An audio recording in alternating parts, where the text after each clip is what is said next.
Son doctrinas tan importantes de comprender. En primer lugar, para poder tener fundamentos bastante fuertes, teológicos, acerca de la doctrina. Si tú ya tienes 4 años en Cristo, 5 años en Cristo, y alguien te pregunta, oye, explícame el nuevo nacimiento. Y te doy 3 minutos para que me expliques el nuevo nacimiento. O si les hacemos una prueba, por ejemplo, en el diplomado que tenemos de teología, escríbeme en una hoja todo lo que sepas del nuevo nacimiento. ¿Qué contestarías? Tú como cristiano. Y si no tenemos bases y solamente pues que hay que nacer de nuevo, ¿verdad? Y es lo único que puedes poner, pues indica que el conocimiento que tú tienes de la palabra de Dios es muy superficial. Entonces tenemos que poner más raíces, tenemos que poner fundamentos más fuertes en nuestra doctrina para poder convertirnos el día de mañana en maestros, en predicadores, en explicarles a nuestros hijos, darles un estudio del nuevo nacimiento, de la regeneración, la justificación, la adopción, la glorificación, la santidad y todas estas doctrinas que son básicas en la palabra de Dios. En esta mañana vamos a ver el nuevo nacimiento. Y en el Evangelio de Juan, capítulo 3, dice la Biblia, había un hombre de los fariseos que se llamaba Nicodemo, un principal entre los judíos.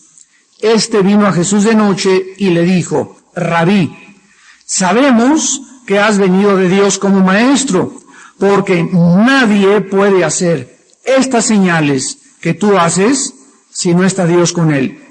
Respondió Jesús y le dijo, de cierto te digo, que el que no naciere de nuevo no puede ver el reino de Dios.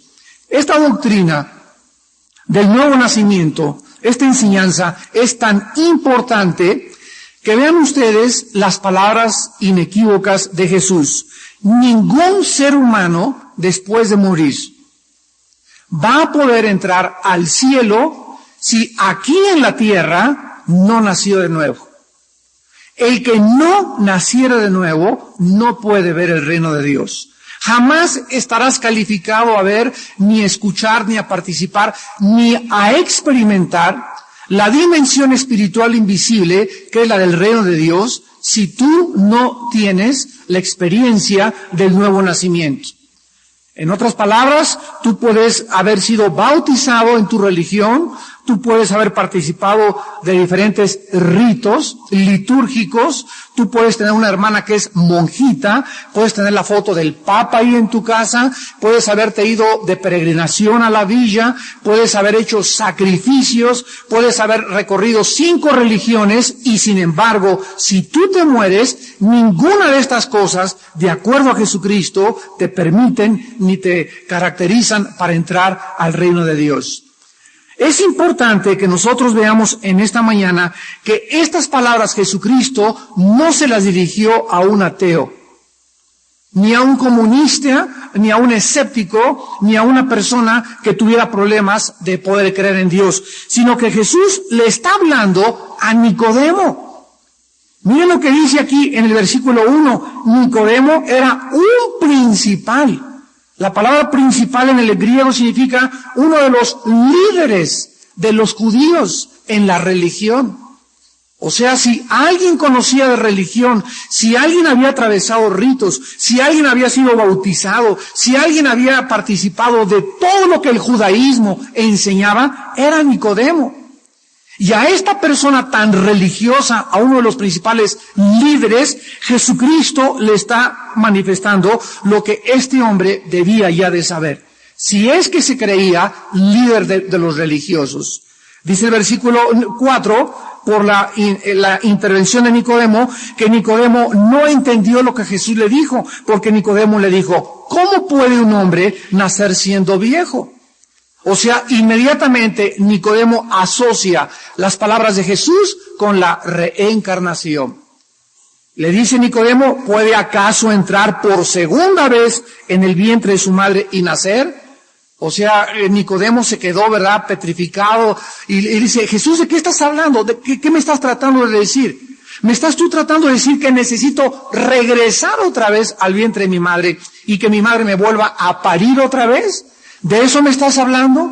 Jesucristo le contestó: de cierto te digo, que el que no naciere de agua y del Espíritu no puede entrar en el reino de Dios.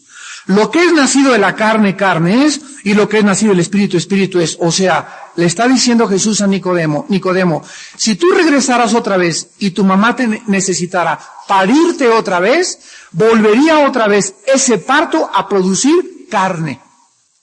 Porque todo aquello que nace de la carne es carne.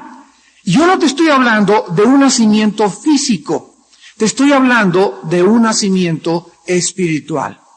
Lo que es nacido de la carne, tú y yo nacimos de nuestra madre y por eso hemos heredado la naturaleza pecaminosa que nos impide participar del reino de Dios. Pero Cristo nos invita a que nosotros participemos de otro nacimiento que nadie lo puede revelar más que Jesús y en la Biblia. Y este nacimiento es el nacimiento que vamos en esta mañana a estudiar con mucho cuidado. Le dice Cristo a continuación: lo que es nacido de la carne, carne es. Lo que es nacido del Espíritu, Espíritu es. No te maravilles de que te dije, es necesario que nazcas de nuevo. El viento sopla de donde quiere, y oyes su sonido, mas ni sabes de dónde viene, ni a dónde va. Así es todo aquel que es nacido del Espíritu. Respondiendo, Nicodemo le dijo: ¿cómo puede hacerse esto? O sea, bueno, ya te entiendo que me estás diciendo que hay que participar de un nacimiento espiritual, pero ¿cuál es el mecanismo para participar de este nacimiento? Y Cristo le responde y le dice: ¿eres tú maestro de Israel y no sabes esto?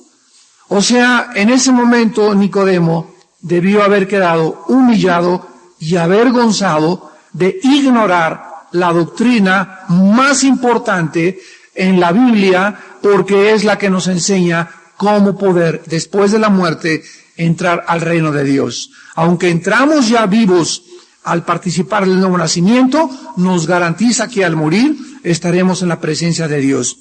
¿Te imaginas que tú le preguntes a tu líder religioso, a la religión que perteneces: oiga, señor cura, oiga, señor obispo, oiga, señor cardenal, ¿me puede usted explicar qué es nacer de nuevo? Y se van a quedar en Babilonia.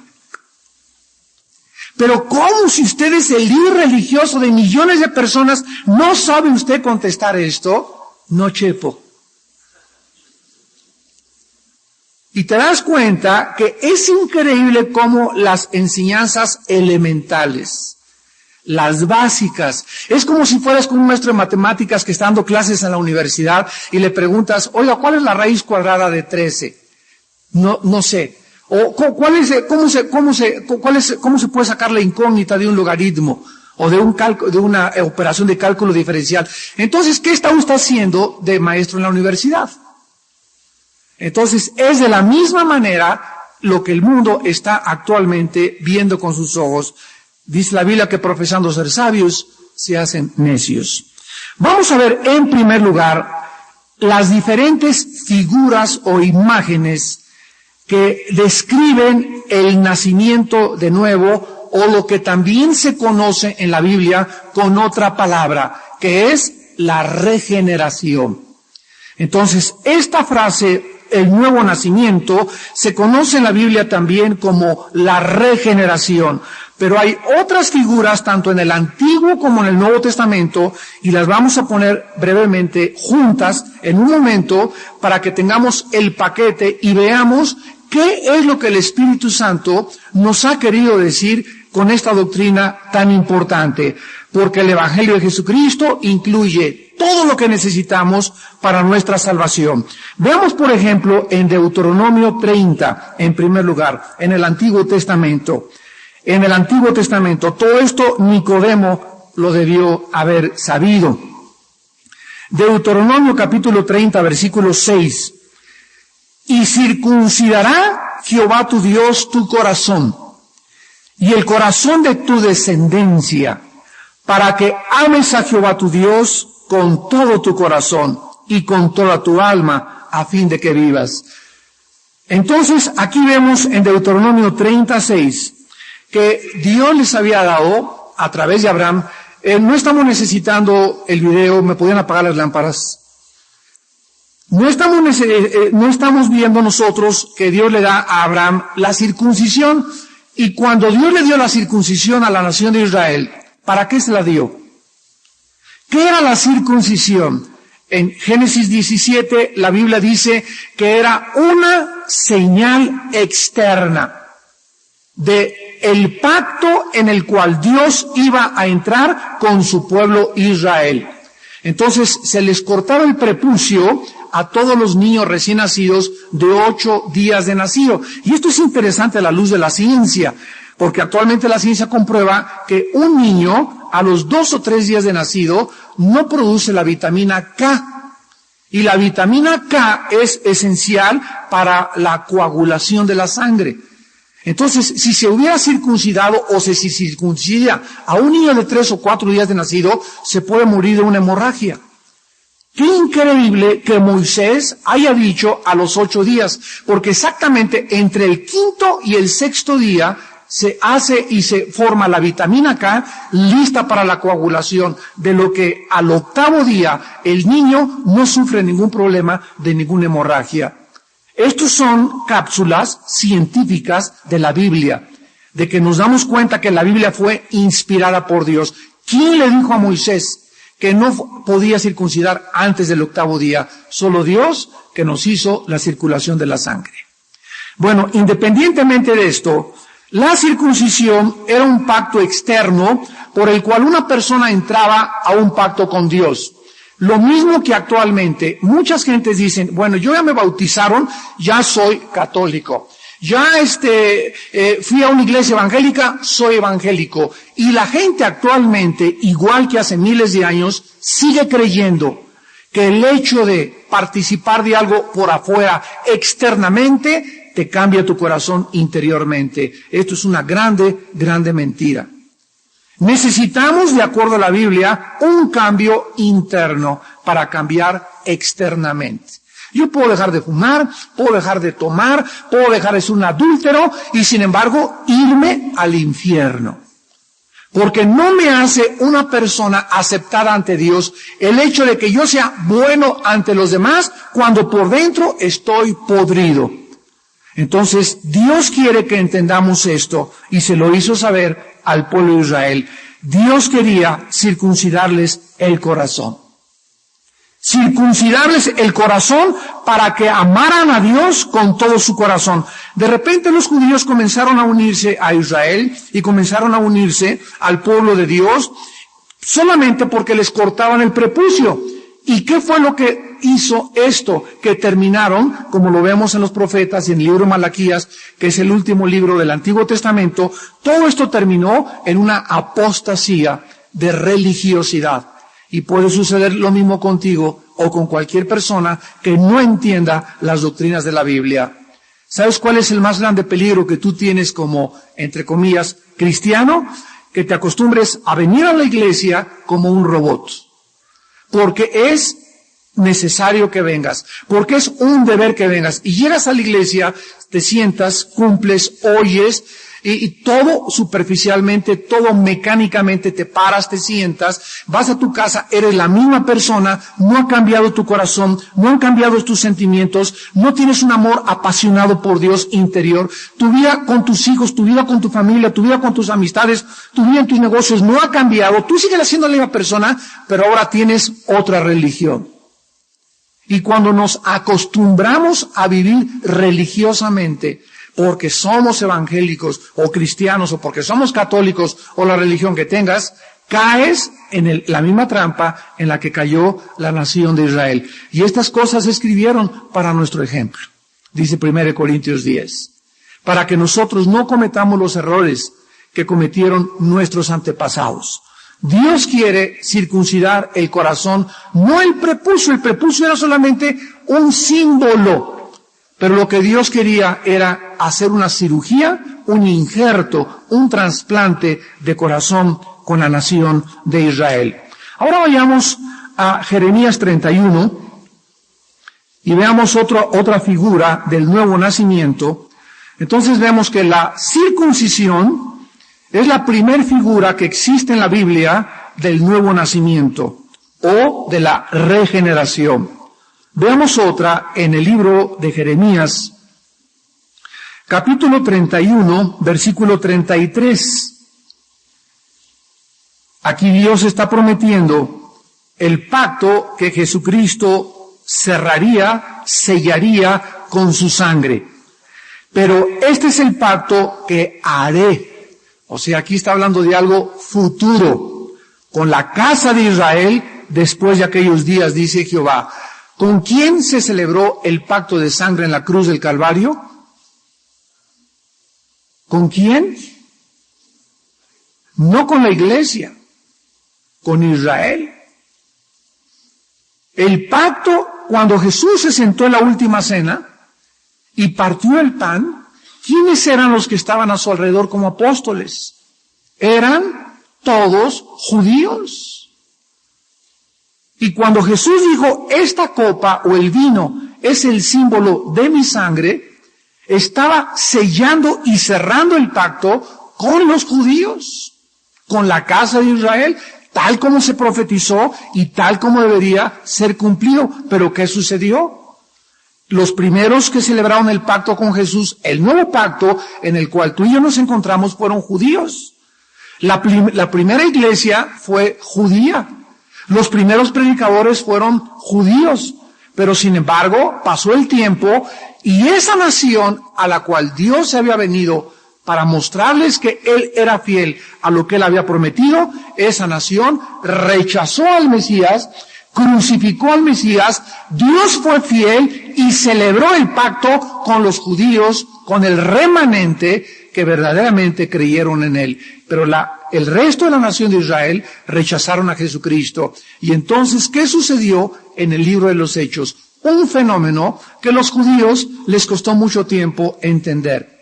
De repente, Pedro, en Hechos 10, llega a la casa de un centurión romano llamado Cornelio. No tenía nada de judío. Y Cornelio comienza a decirle a Pedro que se le había aparecido un ángel, que había sucedido esto y el Espíritu Santo había caído sobre ellos. Y cuando Pedro llega y les dice a los apóstoles, ¿qué creen?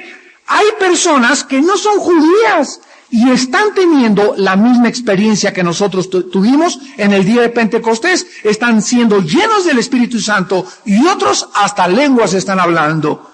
Y entonces los apóstoles dijeron, bueno, ¿pero qué es esto? ¿Qué no fue con la casa de Israel entonces el pacto, Señor? ¿Por qué estamos tan confundidos? Vamos a reunirnos todos los apóstoles en lo que se llamó el primer concilio de la iglesia primitiva en Hechos capítulo 15. Y ahí se juntaron todos los teólogos, los apóstoles y los más entendidos del Antiguo Testamento y comenzaron a argumentar, a discutir qué estaba pasando, cómo lo deberían de interpretar. Entonces el Espíritu Santo, a través del apóstol Pedro y a través del apóstol Santiago, le dijo a todo el concilio, hermanos, esto significa que ahora Dios derramará el Espíritu sobre toda carne, cumpliendo otra profecía del profeta Joel, capítulo 2, del 18 al 21, y ahora los gentiles han sido hechos partícipes del mismo Espíritu que nosotros. Por lo tanto, ahora vamos a concretar que no les impongamos a los gentiles los ritos que eran para Israel. No tenemos ya por qué obligarlos a que guarden el Shabbat. No tenemos que obligarlos a que guarden las fiestas judías. No tenemos que obligarlos a que se circunciden, sino solamente dejar que el Espíritu Santo trabaje en sus vidas y lo único que queda vigente es que no coman sangre de ahogado y que no forniquen. Y todas las demás cosas que pertenecían como símbolos a la nación de Israel ya no pertenecen al pueblo de los gentiles. Y esto es lo que está pasando actualmente con lo que se llama el movimiento mesiánico o el mesianismo. Qué maravilla que tengamos judíos convirtiéndose al Mesías a Cristo.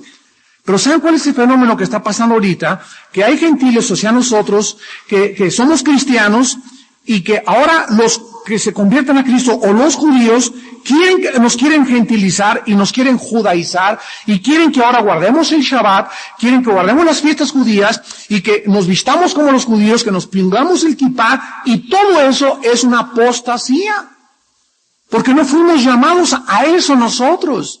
No tenemos por qué guardar el Shabbat, no tenemos por qué guardar las fiestas. Vamos a tener aquí el Sukkot, pero no porque se nos obligue, sino para enseñar qué es la fiesta del Sukkot. Pero a nosotros ya no se nos ponen esas cargas, y ahora, en lugar de que nosotros convirtamos a los judíos para que ellos vengan a Cristo, ahora el judaísmo está tratando de involucrarnos a nosotros en los ritos del Antiguo Testamento, y esto se llama, en el libro de Gálatas, caer de la gracia a la ley. Y regresar otra vez a la ley. Ahora, hace poco, en Cuernavaca, me decía mi hermano Alejandro, que tiene allá la iglesia de Vida Nueva en Cuernavaca, que había muchas personas cristianas de su iglesia que se salieron y se fueron a una sinagoga judía en Cuernavaca, y ya traen los caireles como los judíos, traen su kipá, ya traen su talí, y ya se hicieron judíos, y eso la Biblia no nos manda. Porque dice Romanos 2, 28 al 30, que el judío es el que es circuncidado del corazón.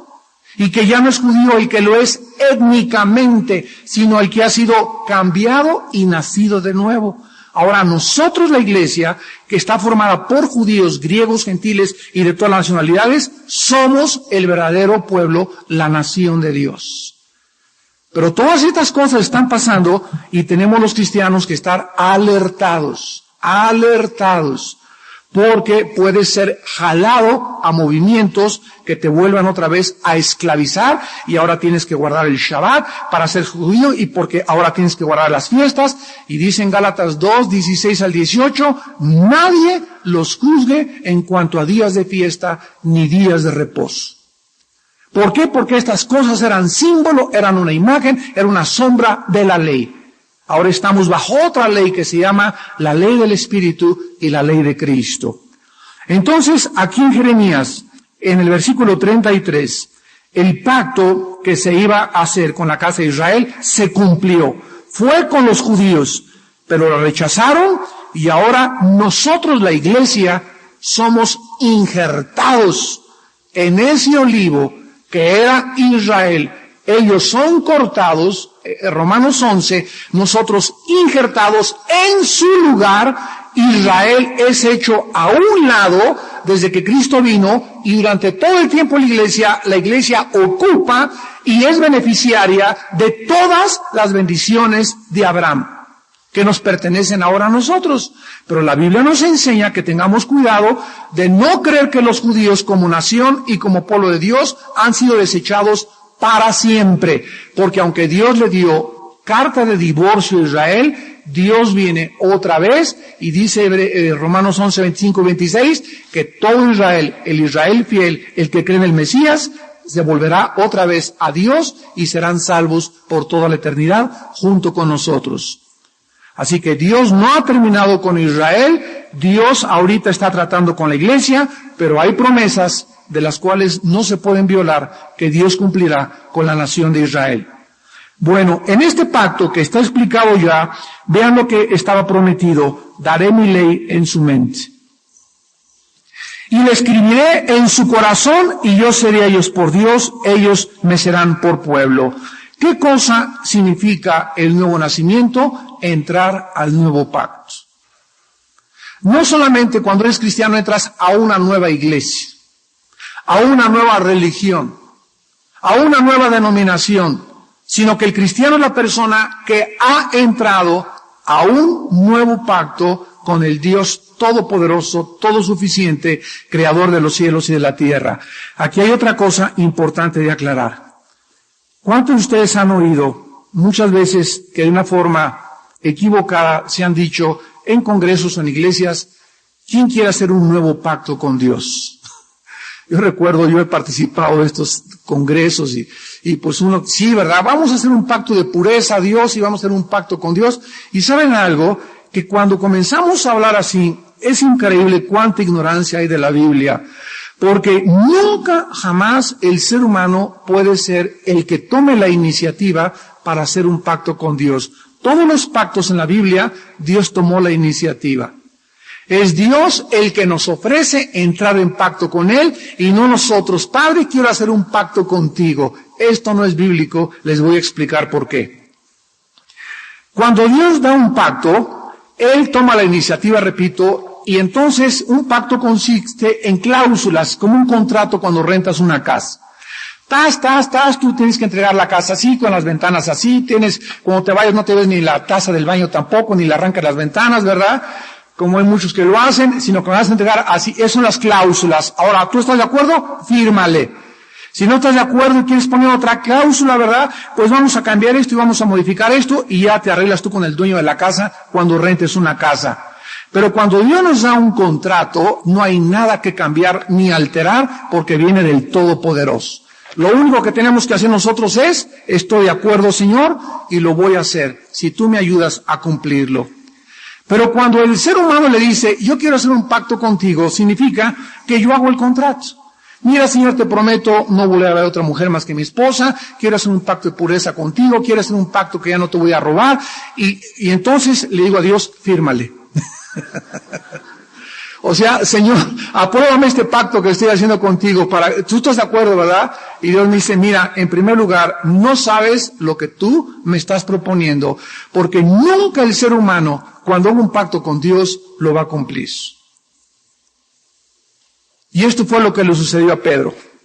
Pedro se acercó con Jesús y le dijo, Señor, en mi vida te voy a traicionar, jamás lejos esté de mí el poder abandonarte. Cristo se volvió y le dijo, antes de que cante el gallo, me vas a negar 3 veces. O sea, Pedro, no sabes ni conoces tu naturaleza caída pecaminosa. No sabes lo débil que eres. No sabes y no has comprendido que separado de mí nunca nada podrás hacer. En tus propias fuerzas, por más buenas proposiciones que te propongas, por más buenos objetivos, por las resoluciones más exquisitas que puedas traer a tu corazón, no podemos cumplir nunca nada, porque somos muy débiles. Te prometo que ya no vuelvo a tocar a mi novia, Señor. Te prometo que ya no te vuelvo a fallar. Nunca, jamás vamos a cumplir. Te prometo que ya no puedo dejar el cigarro y y entonces esto nos frustra. Cuando nos damos cuenta que no podemos hacer lo que Dios nos demanda, porque Dios no nos manda eso es cumplir la ley, eso es guardar los 10 mandamientos. Dios me manda a que tenga comunión con Él en la mañana, a que me levante en la mañana, a que lo busque en la palabra, a que viva en oración, y entonces Él me va a infundir una fuerza de la cual tú y yo no tenemos, y a través de esta energía que viene de la palabra, que viene de mi comunión con Él, yo podré hacer lo que Él me manda. ¿Me siguen? Pero cuando tú quieres hacer las cosas de Dios y portarte bien con Dios y cumplir las cosas que Dios te manda y no tienes una comunión ininterrumpida con Él, vives frustrado. Yo lo puedo experimentar en mi propia vida. Se lo he dicho a mi esposa muchas veces y a ustedes también. Un día o 2 días yo siento que no tengo contacto con Dios en la Biblia. O ya en las vacaciones ya no oré, o ya no me dio tiempo estar con Dios 1, 2, 3 horas. Ya siento inmediatamente mi carne. La sientes así que te salta, ¿verdad? Y sientes que vas en el periférico y ¿tú qué de qué? Pero hoy yo soy pastor. Pero también somos igual que ustedes, tenemos la carne igual. No soy ni el Papa siquiera. Pero cuando nos conocemos a nosotros mismos, nos damos cuenta que eso es porque sin Él no hacemos nada. En Gálatas 5 se mencionan las obras de la carne, homicidio, brujería, y todas estas obras de la carne, la Biblia dice que están latentes y potencialmente dentro de todo cristiano. ¿Qué crees que un cristiano es un querubín? Un cristiano sigue siendo igual que los demás, con la única diferencia que tenemos la fórmula, la medicina, para no caer tan seguido como la gente cae. Y tenemos horror y odio hacia el pecado. Esa es la diferencia. Odiamos el pecado. Y cuando caemos, ¿verdad? Caes eventualmente o caes accidentalmente, pero es un odio que tenemos contra todo lo que signifique una afrenta o una transgresión en contra de Dios. Todas estas cosas, qué importantes son comprenderlas, para que tú puedas descansar y entender qué es la vida cristiana. Entonces, en segundo lugar, es un pacto, el nuevo nacimiento, en el cual entramos con Dios. Y claramente este pacto implica todo de adentro hacia afuera. Daré mi ley en su mente. En el Antiguo Testamento, ¿cómo estaba la ley? En las tablas de piedra, por afuera. Pero ahora Dios me dice, estos 10 mandamientos que por afuera, Armando, ni tú ni Moisés, ni nadie los ha cumplido, más que mi Hijo Jesucristo, estos 10 mandamientos los voy a poner dentro de ti. Mi espíritu va a entrar y los va a escribir dentro de tu corazón. Y estos 10 mandamientos solamente se van a resumir en 2. Me vas a amar con todo tu corazón, con toda tu alma y con todas tus fuerzas, y vas a amar a tu prójimo como a ti mismo. Pero ese amor que tú me tengas a mí y el amor que le tengas a la gente, a tu familia, a tus hermanos, solo puede venir de tu comunión y de tu ininterrumpida comunión conmigo en la palabra. Entonces, cuando yo vivo en la palabra, cuando yo vivo en la oración, cuando estoy en comunión con Dios, le amo y se vuelve una pasión mi amor hacia Dios y hacia mi prójimo.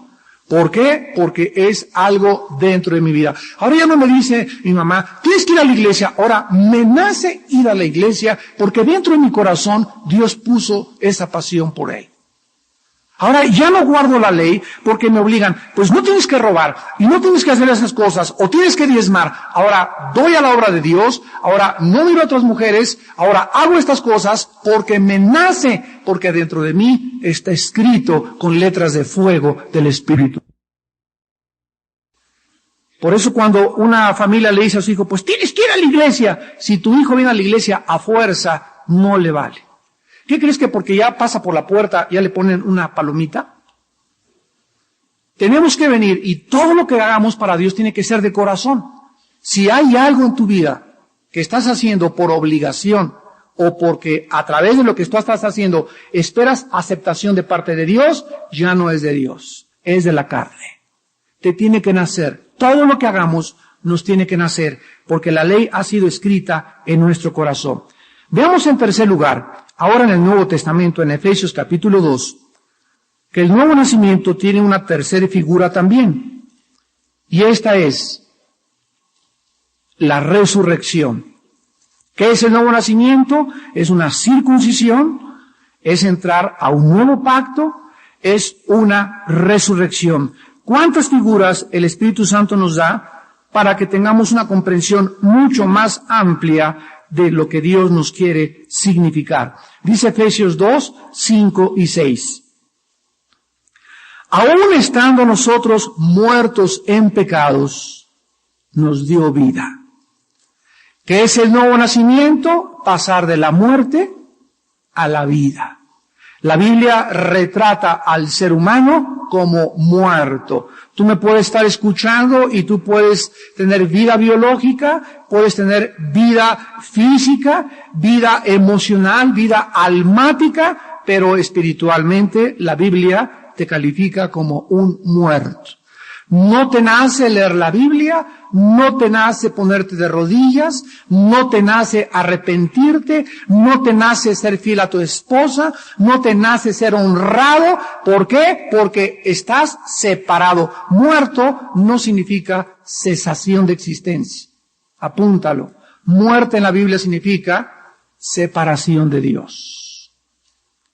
Entonces, estando separados de Dios, ¿qué es lo que nos separaba de Dios? Nuestros pecados nos dio vida. Juntamente con Cristo, por gracia sois salvos, y juntamente con Él nos resucitó. ¿Qué sucede cuando aceptas a Cristo y naces de nuevo? Eres circuncidado, entras al nuevo pacto y eres resucitado. Y asimismo, estamos sentados ya en los lugares celestiales con Cristo. Fíjate nada más, vamos a profundizar un poquito más.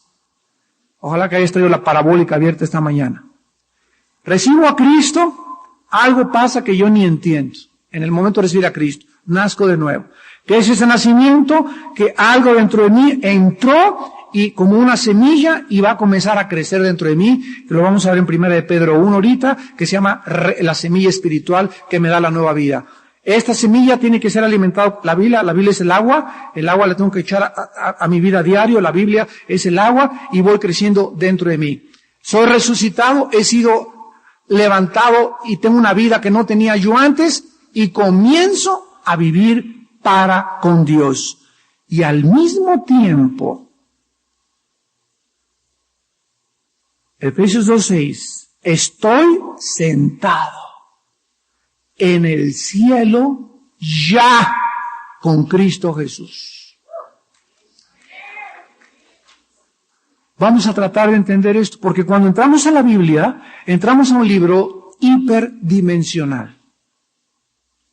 ¿Qué significa esto? Que la Biblia es un libro que nos saca de las cuatro, o sea, todos los seres humanos estamos en un mundo de 4 dimensiones. De 4 dimensiones. Alto, bajo, ancho y el tiempo. Desde que Einstein descubrió la teoría o postuló la teoría de la relatividad, el tiempo es aceptado ya física y matemáticamente como la 4ª dimensión del ser humano. Entonces estamos limitados por 4 dimensiones, pero Dios no vive limitado en espacio, tiempo, etcétera, etcétera. Dios está fuera de nuestra dimensión en la que vivimos. Por eso dice que Él es, el que siempre es. Para Dios siempre es el presente. Y cuando nosotros comprendemos esto, que la Biblia nos saca de las 4 dimensiones y me dice que yo ya morí, cuando murió Cristo yo morí con Él, pero yo nací hace 40 y tantos años, ¿cómo puedo haber muerto con Cristo? ¿Cómo me dice que estoy sentado en el cielo si estoy aquí abajo y vivo en Tepito? ¿Qué significa esto? Que físicamente estoy aquí en la tierra, pero el cristiano es la persona que participa o entra a través del nuevo nacimiento a participar de 2 mundos. El cristiano es el único ser que puede hacer contacto con el mundo invisible espiritual y con el mundo físico que me rodea. El mundo físico que me rodea, entro en contacto con él a través de mis 5 sentidos. Pero como yo ya nací de nuevo y mi espíritu ha vuelto a vivir, puedo hacer contacto por primera vez con Dios y con el mundo espiritual y afectar el mundo físico entrando yo a través del mundo espiritual por medio de la oración. La oración es la forma de conectarme, es el tubo. Los buzos cuando los sumergen, antiguamente les metían un tubo para que a través de eso en el escafandra pudieran conectarse con el mundo de arriba, porque es otro mundo el del mar, y pudieran mantenerse con el oxígeno para sobrevivir en un medio ambiente en el cual moriríamos si no tuviéramos oxígeno. Pues así nosotros estamos en un mar sumergidos y la única forma que me mantiene vivo con el exterior y que me da oxígeno es la oración. Deja de orar y vas a sentir que ya no puedes. Ay, hermano, yo estoy desanimado. Y ahí esto y el otro. Y ya todo se te vuelve negro otra vez. Pero si eres cristiano y es que tienes tiempo que no oras. Porque la oración es lo que nos hace ponernos en contacto y a través de donde viene la fuerza y el oxígeno de Dios. Ahora, si dice la Biblia que estamos sentados con Cristo Jesús, ¿qué significa estar sentado? Descansando, exactamente. Cristo no está, Padre. No, Él está tranquilo, sentado. ¿Por qué? Porque en la cruz dijo, consumado es, se acabó. No hay nada más que agregarle a la salvación, no hay nada más que Cristo pueda hacer por nosotros. Lo que hizo, ya lo hizo y ahora está sentado, descansando, tranquilo. Entonces, si Él está sentado, descansando tranquilo en el cielo, y al mismo tiempo está reinando, Dios quiere que entienda que yo debo aquí en esta vida, aunque hay trajín y aunque hay tribulaciones, estamos atribulados en todo, pero no desesperados. Perseguidos, mas no desamparados. Llenos de problemas, pero jamás angustiados. Derribados, pero nunca destruidos. ¿Por qué? Porque debemos descansar en Él.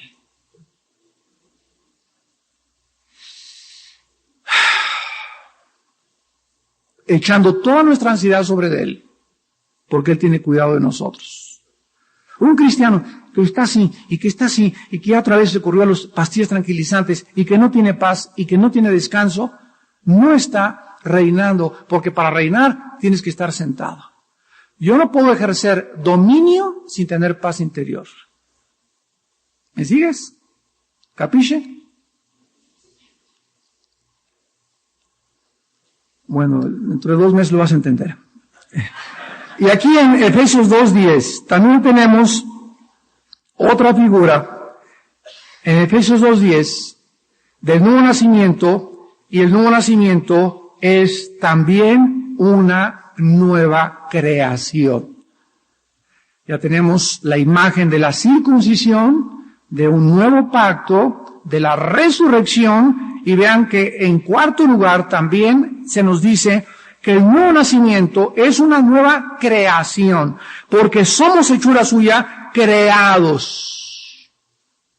Y no está hablando de la creación cuando mi mamá y mi papá me trajeron a este mundo, desde luego por el poder de Dios. Eso es la creación física. Aquí está hablando de la nueva creación, creados en Cristo Jesús para buenas obras, las cuales Dios preparó de antemano para que anduviésemos en ellas. El ser humano, a través de los siglos, ha reconocido que carece de algo en su vida. Y esta es la razón por la cual existen las religiones. El doctor vienés Sigmund Freud dijo hace muchos años que el hombre era incorregiblemente religioso. Y ningún historiador, ningún sociólogo puede negar este fenómeno, que el ser humano busca, y si no conoce a Dios, adora al sol, o se va a Teotihuacán a recibir energía solar de las pirámides, o adoran a la luna o las estrellas. Los griegos tenían al dios Zeus, a la diosa Artemisa, a Baal, los antiguos babilonios, los sumerios, pero toda la historia humana está llena de un ser humano religioso buscando adorar a un Dios. Actualmente se sabe que hay problemas y entonces entra la psicología y la psiquiatría para usurpar la consejería bíblica. Y es increíble que haya pastores que manden al psicólogo a sus ovejas o al psiquiatra creyendo que el psicólogo o el psiquiatra los pueden ayudar. Si el psicólogo no es un hombre lleno del Espíritu Santo y nacido de nuevo, te hace pedazos emocional y psicológicamente. Te vuelve más loco y te conviertes hasta en un chivo. Entonces el ser humano, viendo que todo está mal, ha inventado alcohólicos anónimos, neuróticos anónimos, marihuanos anónimos, suicidas anónimos. Bueno, ya todas estas instituciones altruistas, aunque ayudan a quitarle al ser humano, pues ya no toma ya no es neurótico, etcétera, etcétera. Y hasta cierto punto, ¿verdad? Ninguna institución, ninguna religión puede cambiar interiormente a nadie. Entonces, la Biblia habla de una nueva creación. Dios no viene a mi vida a parcharme. No puedes poner un remiendo nuevo en un remiendo viejo, en un vestido viejo.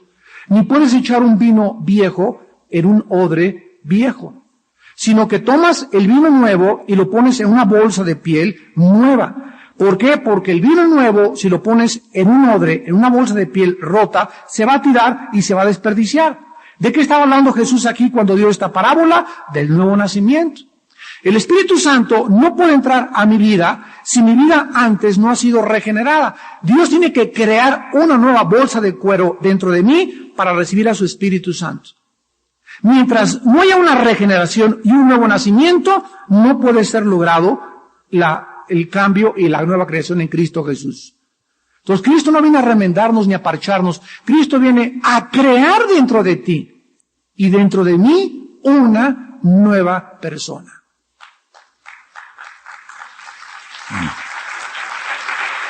Dice 2 Corintios 5:17, el que está en Cristo, nueva criatura. Esa palabra criatura en el griego es creación. Si Dios crea dentro de mí una nueva persona, o sea, lo que soy ahorita me lo dio mi mamá, mi papá, pero cuando Cristo entra en mi vida, crea dentro de mí a otra personalidad y descubro con el tiempo que esta nueva persona, este nuevo Armando dentro de mí, está en guerra con el viejo Armando, que es la carne.